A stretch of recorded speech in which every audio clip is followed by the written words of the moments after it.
আজকে আমি শ্বশুরবাড়িতে রানী হয়ে থাকার একটা টিপস আপনাদের সাথে শেয়ার করব। তো সবাই কিন্তু ভিডিওটা শেষ পর্যন্ত দেখবেন।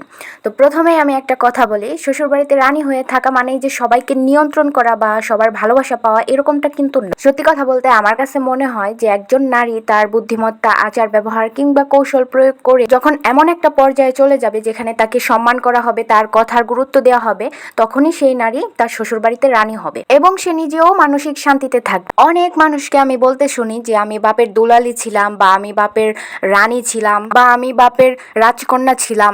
মানে তারা মিন করে যে রাজকন্যা মানেই হচ্ছে বাপের অঢেল টাকা খাইয়া বড় হওয়া, বাপের অঢেল সম্পত্তি সেটাকে শান্তিমতো ভোগ করা, অথবা বাপের বাড়িতে থাকাকালীন তারা যে নবাব জাতির মতো পায়ের উপর পা তুলে খাইতো আর ঘুমাইতো, এইটাকেই তারা মিন করে। যার কারণে শ্বশুর বাড়িতে যাওয়ার পরেও এইটাকেই তারা প্রত্যাশা করে রানী হয়ে থাকার জন্য। কিন্তু আমার কাছে রানী হয়ে থাকা মানে সবাই আপনার সম্মান করবে, সবাই আপনার মতামতের গুরুত্ব দেবে, এবং আপনি যে জায়গাটাতে আছেন সেটা জায়গাটায় আপনি আপনার মানসিক শান্তিতে আপনি থাকতে পারবেন। এটাকেই আমি রানীর মতো থাকা মনে করি। এখন আমার মতের সাথে আপনাদের অনেকের মতের দ্বিমত হতে পারে, কিন্তু আমার কাছে এটা মনে হয় জাস্ট এইটুকুই আমি আপনাদের বললাম। শ্বশুর বাড়িতে রানী হয়ে থাকার অনেকগুলোই টিপস আছে, তার মধ্যে অন্যতম একটা হচ্ছে রাগ নিয়ন্ত্রণ করা। আপনাকে যদি কেউ ছোট করে কথা বলে আপনি যদি সাথে সাথেই রেগে যান, তাহলে কখনোই আপনি শ্বশুর বাড়িতে রানী হয়ে থাকতে পারবেন। এই রাগটা আপনাকে নিয়ন্ত্রণ করতে হবে, তাহলেই আপনি শ্বশুর বাড়িতে রানী হয়ে থাকতে পারবেন। কারণ শ্বশুর বাড়ি মানে হচ্ছে ছোট করে কথা বলবে, আপনাকেও বলে আমাকেও বলে, তাই সব কথা মাথায় নিতে হয় না।